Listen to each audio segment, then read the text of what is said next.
Então, pessoal, vamos trabalhar agora a parte 2 da revisão geral de rede de computadores. Vamos trabalhar o endereçamento IP, né? O que é o IP? A internet ela funciona como uma rede virtual única, a qual todos os dispositivos estão conectados, né? E para que a conexão na internet ocorra, é necessário um mecanismo de endereçamento universal para ser adotado, permitindo a identificação de cada dispositivo na rede mundial de computadores. Essa identificação é feita por meio de endereços IP, também conhecidos como endereços de internet. O endereço IP é caracterizado como uma identificação única do sistema numa rede baseada no modelo TCP/IP. Conclui-se que para se comunicar uma rede baseada no TCP/IP, todo o equipamento deve ter pelo menos um número de endereço IP. Então, o que é IP? Cada máquina ligada à internet, né, ela possui um endereço IP. O endereço IP ele foi estabelecido pela norma IP versão 4, IPv4, com um endereçamento de 34 bits. Né? Cada máquina ligada à internet ela possui um endereço de 32 bits, que se divide em duas partes. Uma que identifica a rede a qual esse computador está fisicamente conectado, e uma segunda que identifica o computador, propriamente dito. Né? Observe que todas as máquinas conectadas à rede irão compartilhar essa primeira parte, que se convencionou chamar de NetID, né, que é o identificador da rede, e a segunda parte do endereço IP a gente chama de HostID, que é a identificação da máquina. Então, são 32 bits. Desculpa que eu falei 34, mas na verdade são 32. São 4 octetos de 8 bits. Aqui, a parte do NetID, né, mais o HostID, é o identificador da rede e o identificador da máquina. Para cada interligação de um elemento em uma rede TCP/IP, né, um computador ou roteador, é atribuído o endereço IP único. Então, o endereço IP ele é único, pessoal. Aí como é que funciona? Ó? Ele possui 32 bits escritos com 4 números, né? Inteiros decimais separados por ponto, no qual cada número inteiro corresponde ao valor de um octeto de endereço IP. Padronizou-se usar a notação decimal com ponto para expressar o endereço IP. Então, ó, cada endereço desse aqui corresponde ao endereço binário, que aí vai fazer a conversão para endereço decimal, né? Número decimal. E aí a gente vai entender que o endereço IP, em vez de eu usar esse número binário, eu vou usar o quê? 128.10.230. Então, o endereço IP é 128.10.230. Cada um desses octetos aqui equivale aqui a um número que eu vou fazer a transformação, a um octeto, né? 8 bits, que eu vou fazer a transformação em binário para decimal. Para acomodar diferentes tamanhos de redes físicas, o endereçamento de IP foi dividido em 5 classes, A, B, C, D e E. A classe A ela consiste em endereços que tem uma porção de identificação de rede NetID de 1 byte, né? O primeiro representa a NetID e os 3 últimos o HostID. O endereço B ele já representa 2 bytes para a rede e 2 bytes para a máquina. O C, 3 bytes para a rede e 1 byte para a máquina. O D é o endereço multicast e o E são endereços reservados. O endereço de classe A ele é possível acomodar um pequeno número de redes muito grande, um número de rede alto, né? Então, o número de rede vai de 128 a 16.677.214 hosts. B é possível acomodar um médio número de redes médias, né? Então, 16.000, né? 382 até 65.534. A rede C, classe C, acomodar um grande número de redes pequenas, né? De 2.097.150 a 254. Observe aqui que cada um está dividido nos octetos, né? O A, 1 octeto para NetID, 3 octetos para HostID. O B, 2 octetos para NetID, 2 octetos para HostID. O C, 3 octetos para NetID e 1 octeto para HostID. O D é todo multicast e o E todo reservado. O D é uma classe especial para endereços de grupo e o E é uma classe reservada para uso no futuro. Vamos ver aqui como é que faz a questão da numeração, né? O endereço, a classe A, né, o endereço IP, ele compõe de 4 números naturais, né, de 0 a 255. Um byte representado por número, ponto número, ponto número, ponto número. Então, eu vou começar a primeira rede, pode ser 1000 até 126.000. A B, 128.0.00 até endereço 191.255.0.0 e a C 192.0.0.0 até 223.25.25.0. Aqui é a faixa de valores que a gente pode ter nessas classes A, B e C de endereços IP, tá ok? Mas representando aqui, o que a gente pode ver de exemplo? Eu quero dizer o seguinte, eu quero dizer que na rede A, a parte que identifica a rede, né, ela varia de 1 a 126, né, de 1 a 126 o primeiro dígito, e aí os outros varia de 0, 001 a 255, 255, 254, tá ok? Isso para endereço de host. A classe B, a parte que identifica a rede, vai de 128.0 até 191.255.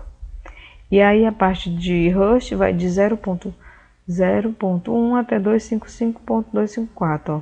128 a 191 máximo. E aí esse valor aqui começa com 0, desculpa. Começa com 0 e vai até 25555.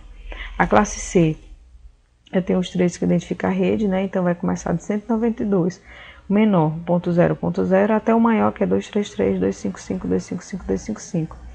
E a parte que identifica a rede vai ser de 1 a 254. A classe D, eu posso começar com 244.0.0.1 e vai até 239, 255, 255, 255. A classe E vai começar com 240.0.0.1 e vai até o máximo, que é 247, 255, 255, 254, ok? Existe também endereços IPs privados ou IPs rotáveis, né? Roteáveis. A regra de endereçamento IP na internet diz que os endereços IP são únicos, globalmente reservado parte do espaço de endereço para redes que são usadas exclusivamente dentro de uma única organização e que não requerem conectividade com a internet. 3 variações de endereço foram reservadas pela INA para esse propósito. A rede A, que é o 10, né? A 16 redes classe B, que é de 172.16 a 172.31, e a classe C, com 256 redes, do 192.68.0 até o 192.68.255.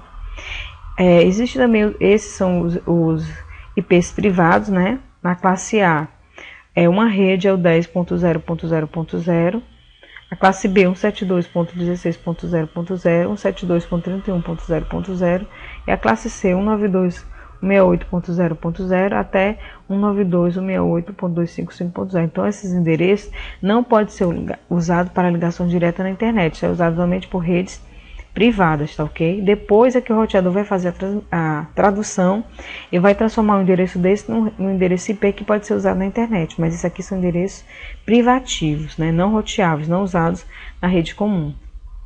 Existem também os endereços IP especiais, né? O loopback é um exemplo, 127.0.0.0, ele é reservado para a aplicação de loopback. Isto é, qualquer pacote enviado a esse endereço não trafega na internet, mas retorna o próprio endereço. Tipo um teste, né, para saber se aquele computador está funcionando. O endereço de difusão também, broadcast, serve para endereçar simultaneamente todas as máquinas da rede.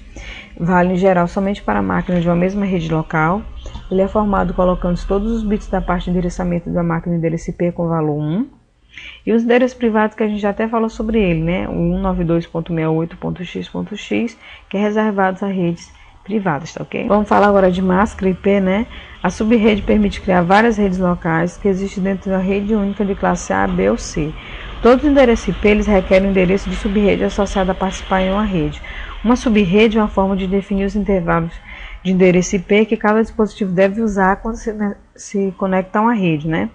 Ao contrário do endereço IP, a forma de valores por valores entre a máscara é entre 0 e 255, máscara de subrede padrão. Ela é formada por apenas dois valores, 0 e 255, como em 255.255.0.0 ou 255.0.0.0, onde o valor 255 indica a parte de endereço IP referente à rede e o valor 0 indica a parte de endereço IP referente ao host. Exemplo aqui, a máscara A da classe A é 255.0.0.0, né? Indicando que o primeiro octeto se refere à rede e os três últimos ao host. O endereço de classe B, a máscara padrão será 255.255.0.0, os dois primeiros octetos referem-se à rede e os dois últimos ao host. Endereço C, máscara padrão 255.255.255.0, onde o último octeto refere-se ao host. Então, isso aí são as máscaras padrão das classes de endereçamento IP. A gente precisa relembrar aqui o protocolo DHCP, né? Para facilitar a comunicação e a transmissão, a administração do protocolo TCP/IP, foi criado o protocolo DHCP. É uma abreviação de Dynamic Host Configuration Protocol, protocolo de configuração dinâmica de host. Você pode instalar um ou mais servidores DHCP em uma rede e fazer com que os computadores de demais dispositivos que precisem de configuração do TCP/IP obtenham essas configurações automaticamente a partir do servidor DHCP. Com o uso do DHCP, a distribuição de endereço IP e as demais configurações do protocolo TCP/IP, máscara de subrede, número de IP do servidor DNS, assim por diante, automatizada e centralizadamente gerenciada. O administrador cria faixas de rede IP que serão distribuídas pelo servidor DHCP. Faixas estas chamadas de scopes, e associar outras configurações com cada faixa de endereço, tais como um número IP, a máscara de subrede, o número IP de um ou mais servidores DNS, assim por diante. Então, o que é aquele protocolo DHCP? Onde vão ser configurados IPs automáticos, né, pela própria rede. O administrador da rede só vai dizer uma faixa, e aí ele vai automatizando, criando automaticamente o endereço IP, retirando da rede e reaproveitando aquele endereço IP ou inserindo novos endereçamento IP. O endereçamento dinâmico de IP, sempre que houver um novo host que entra no segmento da rede, ele pede o IP e esse pedido é interceptado pelo servidor de DHCP, que oferece o endereço IP disponível em sua lista, isso é, alterando o endereço IP antigo para o novo, um trabalho em tanto, né? Então, o cliente ele solicita ao servidor da DHCP que entrar na rede, que é o endereço IP. Então, o cliente da DHCP pede o endereço IP, né, o DHCP Discover. Aí, é oferecido o endereço IP pelo servidor, ele oferece o endereço IP. O cliente aceita a oferta do endereço e é nomeado o endereço oficialmente. Outra coisa, o DHCP, ele fica testando esporadicamente todos aqueles computadores para saber se aquele computador ainda está usando aquele endereço IP. É como se ele estivesse alugando, não está usando, ele pega de volta, tá ok? Endereçamento dinâmico de IP. Como você pode notar, isso facilita a vida do administrador da rede, pois ele configura toda a sua rede IP de forma centralizada no servidor DHCP. Sempre que o novo host entra no segmento da rede, ele é servido por esse servidor. A máquina pede o endereço IP e um pedido é interceptado pelo servidor DHCP, que fornece um endereço IP disponível em uma lista. Para que os endereços não se percam, caso um cliente se conecte só uma vez, o administrador de rede define um tempo limite para o endereço alugado, como eu acabei de tinha falado, né? Rapidamente, né? Quando chega a metade desse tempo, o cliente solicita a renovação e o servidor da DHCP estende o aluguel. Outro protocolo que a gente tem que saber é o protocolo DNS, né? É um sistema de domínio, de nome de domínio, um sistema que nomeia computadores e serviços de rede e é organizado em hierarquia de domínios. A nomenclatura do DNS é usada em TCP/IP como a internet para localizar computadores e serviços com nomes amigáveis. No entanto, os computadores se comunicam pela rede usando endereços numéricos. Para facilitar o uso dos recursos da rede, sistemas de nome como DNS oferecem uma forma de mapear o nome amigável de um computador ou serviço para seu endereço numérico IP. Imagine que temos que memorizar um número 10.16.0.21, que é o endereço IP, e inserir na barra de navegação de um browser, né, no Google Chrome, por exemplo. Ou ter que decorar várias sequências numéricas desse tipo. Seria uma tarefa bastante difícil e a web certamente não teria o sucesso que tem hoje. Para isso surgiu o endereço DNS, né? Exemplo, google.com, dentre outros. Então não precisa eu saber o endereço IP do computador que eu quero acessar. Imagina você ter que decorar vários endereços IP. Basta você colocar o nome do site, né, google.com, e aí ele faz a transformação do nome para o endereço IP. Então isso é a função do DNS, né? Ele nomeia computadores e serviços de rede e organiza de forma hierárquica os domínios. Então ele faz essa transformação do endereço IP para o nome. Então só precisa saber o nome e ele vai saber onde achar aquele endereço IP, tá ok? Aqui, ó. Um exemplo básico do DNS é localizar o endereço IP de um computador com base em seu nome. Então, nesse exemplo, um cliente consulta um servidor DNS pedindo o endereço IP de um computador configurado. Eu coloquei www.frn.edu.br e mandei para o servidor. O servidor ele vai procurar aqui os endereços IP, ó. Aí ele achou, né? São 3. Vamos ver aqui, que é esse aqui, 200.137.2.120. Então, o endereço dele é esse, ó. Então, eu vou mandar de volta para ele. Eu não mando de volta o endereço, eu mando de volta o local onde ele está acessando, que ele quer acessar. Então, ele vai mostrar essa página aqui, sendo que no final ele está acessando mesmo esse endereço IP. Ele pede o endereço IP de um computador configurado para usar o www.frn.edu.br com o nome de domínio DNS, tá ok, pessoal? Então, quando eu coloco um nome, de endereço, eu vou para o servidor DNS, o servidor DNS ele vai fazer a transformação do nome por um endereço, ele vai procurar esse nome, vai transformar, vai saber qual é o endereço IP dele e vai mandar a resposta de volta, tá ok? Agora nós vamos tratar do projeto da implementação de uma rede de computadores e vamos tratar do projeto lógico, né? Como é que a gente monta um projeto lógico de uma rede de computadores, né? Sem metodologia, o projeto final de uma rede ou de qualquer projeto que você vai fazer não tem a mínima chance de satisfazer os requisitos do cliente. A metodologia deve ser estruturada no sentido de incluir o projeto lógico antes de abordar o projeto físico e abordar os requisitos antes de tudo. Então, primeiro no ciclo de um projeto eu tenho que saber o quê? Quais são os requisitos, né? O que é que eu vou fazer, o que é minha rede, para que serve, quais são os dados, quem vai usar. Depois eu vou fazer o desenvolvimento do projeto lógico, né? Eu vou fazer, vamos dizer assim, o desenho, o design da minha rede. Depois eu vou fazer a implantação. Depois que eu implantar, eu vou testar, otimizar e documentar esse meu projeto. Vou implantar e testar a rede e vou monitorar o desempenho dessa rede, tá ok? Então é assim que funciona um projeto de uma rede. Então, um dos pontos principais durante o projeto lógico de uma rede de computadores é a análise de requisito, né? É o ciclo do projeto lógico de uma rede. Então, o principal é você conseguir tirar do cliente as informações necessárias para você saber o que o cliente quer daquela rede, né? Qual é o objetivo dele, o que ele espera que você faça naquela rede. Então, aqui tem um exemplo, um quadrozinho que mostra como é que a coisa funciona. Na verdade, o cliente ele não consegue passar as informações do jeito que ele quer. E existe uma falta de comunicação muito grande, onde o projetista, quem vai implantar a rede, que é o administrador da rede, o consultor, o cliente que quer o resultado, né? Entre a informação que ele passa e a informação que realmente o que existe no papel. Então é muito importante essa figurinha aqui, só para mostrar isso aí, que é importante a análise de requisito, é um dos pontos principais dessa rede, porque é através dela que você vai conseguir montar a rede com a realidade que a empresa quer, ou a pessoa que você vai montar quer, tá ok? Então, é importante que você defina os requisitos, né? Defina o cliente, o usuário, o projetista, o implementador, saber quem vai operar essa rede, quais são as suas demandas, né? O que você vai implantar, o quanto que você pode gastar, qual é o custo, né? As demandas no projeto. Então, o projetista ele traduz as demandas no projeto. O implementador ele monta a solução do projeto depois que teste e verifica se realmente atende as demandas locais. Então, não adianta você querer colocar uma rede com 100 computadores, com servidor caro, se você tem um orçamento baixo. Então, tem que ser de acordo com a realidade, tá ok? Outro ponto é o objetivo da rede, né? Se você tem uma rede, já tem uma rede, para que você vai criar uma nova rede? Ou se você só vai expandir a rede que você tem, né? Então, por que e para que uma nova rede? Como está essa rede? Como essa rede vai ajudar ou vai melhorar no negócio daquela empresa? Vai aumentar ou vai reduzir o faturamento, os custos? É obrigado a fazer essa atualização, seus computadores, a sua rede está lenta, não funciona mais. Se você está querendo melhorar a sua segurança ou a confiabilidade das aplicações da sua empresa, ou melhorar a comunicação corporativa, ou diminuir o tempo do mercado e oferecer nosso serviço, ou construir novas parcerias com a rede melhor, né? Expandir a operação do negócio. Critério de sucesso, né, a questão de gerência, operação de usuário. E você pode fazer o escopo da nova rede, ou você pode expandir a rede que você está. Por exemplo, você tem uma rede que ela é boa, ela é rápida, os computadores ainda são bons, né? E aí você não precisa jogar tudo isso fora, né? Vamos dizer assim. Você não precisa implantar uma nova rede, basta você expandir a que você já tem, né? Ou colocar uma LAN, ou um prédio, ou num campus, ou uma corporativa. Então você tem que fazer um levantamento das aplicações atuais que você utiliza e futuras que irão rodar sobre essa rede.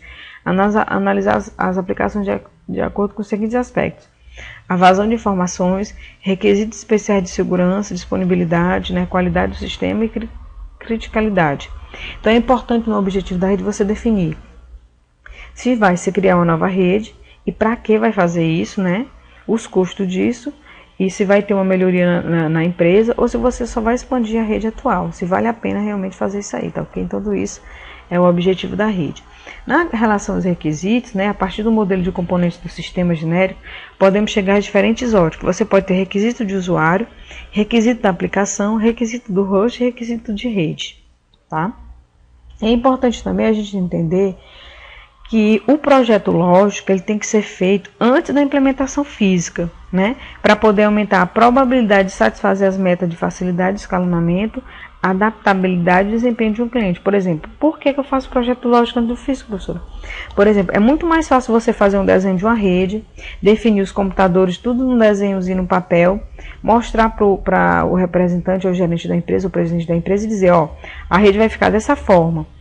E aí ele chegar e dizer, não, vamos tirar esse computador desse setor, ou essa impressora desse setor, ou vamos colocar mais uma impressora aqui. Então é mais fácil você mostrar um desenho e alterar um modelo desenhado do que você alterar já tendo comprado os computadores, já tendo feito aquele gasto e ter instalado, tá ok? Então aqui tem um exemplo do projeto hierárquico, né? Atualmente utiliza com maior frequência esse tipo de rede, né? Ainda no projeto lógico, só estamos fazendo a modelagem dessa rede. Ele ajuda a desenvolver o projeto hierárquico, ajuda a desenvolver uma rede em pedaços, cada qual focado em um objetivo diferente. É um modelo mais escalável para grandes redes corporativas, onde cada camada tem um papel específico. A camada core, onde estão os roteadores e switches de alto desempenho e disponibilidade, né, prover transporte rápido entre eles. A camada de distribuição, roteadores e switches que conectam a camada core. E a camada de acesso conecta as folhas ao core, implementações políticas, né, questão de segurança, roteamento, agregação de tráfego, e a camada de acesso que conecta os usuários aos hubs e switches, né, uma LAN, onde está sendo acesso, onde os usuários finais estão tendo acesso, tá ok? Então, isso tudo faz parte do projeto físico de computador, né? O tipo de utilização, número de usuários, número de máquina, o ambiente, se é prédio, se é sala, a planta daquele prédio, né?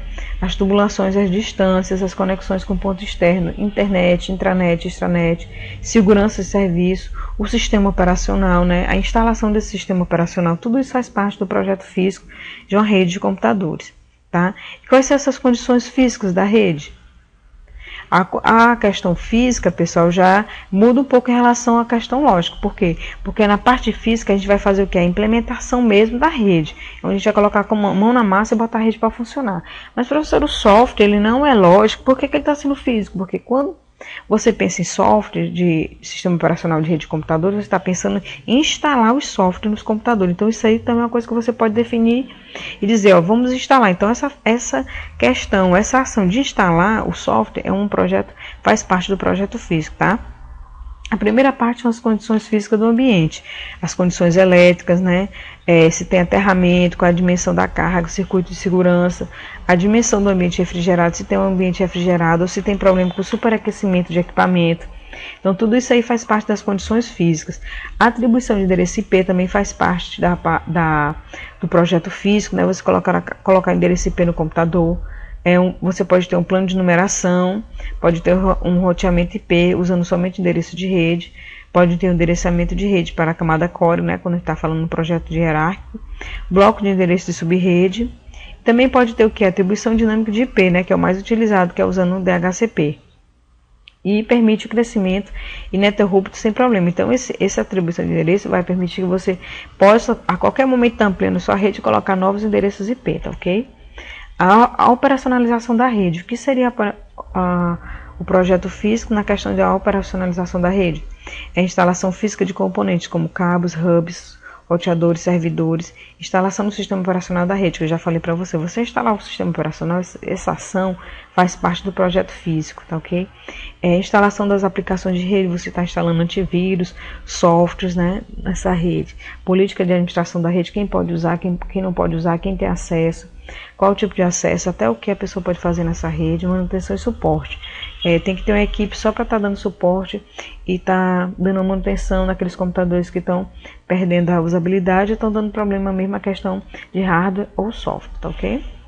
Então, ainda no projeto físico, é preciso que a gente esteja preocupado com a questão da instalação física dos componentes, seguir a orientação do fabricante, né? E seguir as normas das organizações internacionais, a NBR 14565. Os meios de transmissão, a gente pode utilizar normalmente dentro de prédios cabo par trançado, categoria 5, entre prédios de até 2 km, fibra ótica multimodo, entre prédios com mais de 2 km, fibra ótica monomono, ligações remotas, links contratados ou não, linhas dedicadas, e acesso a sites remotos inacessíveis por meios guiados, rádio, micro-ondas, wireless, tá ok? Na política de administração, definir os controles de acesso aos recursos, aplicações de dados dentro da rede, criar e manutenção de usuários, né, monitorar usuários, aplicações e serviços, Uma rede, por menor que seja, requer administração e manutenção permanente. Por exemplo, numa LAN house, aquele usuário está sendo monitorado em relação ao tempo, né? Ele tem um tempo X para estar usando aquela rede durante aquele certo momento. Então é preciso definir quem são os usuários que vão utilizar e o que cada usuário tem a permissão para fazer. Tudo isso aí é questão da administração da rede. Se você vai monitorar tudo que ele está fazendo também, né? Aí depende também da rede, da política de segurança dentro daquela rede. Em relação à instalação do sistema operacional, né, instalado o sistema de controle da rede, ele permite o gerenciamento centralizado e seguro da rede e seus usuários. Garante a integridade e confidencialidade dos dados. Então é preciso instalar um sistema operacional, e o sistema operacional ele que vai dominar, né, ele vai tomar de conta de toda aquela rede, tá? Precisa saber algumas normas de cabeamento estruturado, né? A IATI 568A, que fala um sistema de conjunto de fios gerais de telecomunicação para construções comerciais que irão suportar um ambiente com vários produtos de vários fabricantes, principal cabeamento estruturado. Quem vai trabalhar com rede precisa estar por dentro dessas normas, tá, pessoal? A norma NBR 14565 que eu acabei de falar, né? Ela é o procedimento básico para a elaboração de um projeto de cabeamento de telecomunicações para uma rede interna estruturada. TSB 67 é campo de sistema de conjunto de cabos de par trançado não blindado. TSB 72 cabeamento centralizado de fibra óticas. TSB 75 cabeamento horizontal adicional para escritórios abertos. EIA-TIA 569 padrões para caminhos e espaços de telecomunicações e construções comerciais. EIA-TIA 606 instalação e administração da infraestrutura de rede de cabeamento estruturado. TIA 607, os padrões para aterramento dos equipamentos e cabos pertencentes ao cabeamento estruturado. EIA-TIA 568B1, norma que define os requisitos básicos para o cabeamento de categoria 5E. EIA-TIA 568B2, define os requisitos de cabeamento TP 100 ohms para a categoria 5E. EIA-TIA 568B3, norma que define requisitos de cabeamento em fibra ótica para a categoria 5E. Então, vamos ao conceito de servidor. O servidor é um sistema de computação centralizado que fornece serviço a uma rede de computadores. Então, se a gente está trabalhando em rede de computadores, a gente tem obrigatoriamente que ter o que? Um servidor. Esse serviço pode ser de natureza diversa, como, por exemplo, arquivos e correio eletrônico. Computadores que acessam o serviço de uma rede são chamados clientes. As redes que utilizam esse servidor são do tipo cliente-servidor, utilizado em redes de médio e grande porte, com muitas máquinas, e em rede onde a questão de segurança desempenha um papel de grande importância. Então, se a gente está trabalhando em rede de computadores, a gente vai ter que ter um servidor nessa rede, tá ok? Quais são os tipos de servidores? Os mais conhecidos é o servidor DNS, servidor proxy, servidor de imagem, servidor FTP, servidor de sistema operacional. Vamos ver aqui o conceito de cada um. DNS, a gente já viu o DNS, né? Domínio. Responsável pela conversão de endereço de sites, endereço IP e vice-versa. O proxy, ele é um servidor que atua como um cache, né? Armazenamento de páginas da internet recém-visitadas, aumentando a velocidade de carregamento dessas páginas ao chamá-las novamente. Servidor de imagem, tipo especial de servidor de banco de dados especializado em armazenar imagens digitais. Servidor FTP, permite acesso de outros usuários a um disco rígido ou servidor. Esse tipo de servidor armazena arquivos para dar acesso a elas pela internet. Servidor de sistema operacional, permite compartilhar o sistema operacional de uma máquina com outras, interligadas na mesma rede, sem que essas precisem ter o mesmo sistema operacional instalado, nem mesmo HD próprio. Sistema de servidor de fax, servidor para transmissão e recepção automática de fax pela internet, disponibilizando também a capacidade de enviar, receber e distribuir fax em todas as estações da net. Servidor web é um servidor responsável pelo armazenamento de páginas de um determinado site requisitado pelo cliente através de um browser. Servidor de arquivos é um servidor que armazena arquivos de diversos usuários. Servidor de e-mail é um servidor publicitário responsável pelo armazenamento, envio e recebimento de mensagem de correio eletrônico. Servidor de impressão, servidor responsável por controlar pedidos de impressão de arquivos de diversos clientes. Então, pessoal, desejo a vocês uma boa prova. Espero que vocês tenham aprendido bastante nessa disciplina de redes. Revise todo esse conteúdo que a gente viu. A prova vai estar boa e uma boa nota para vocês. E até a próxima disciplina, tá ok?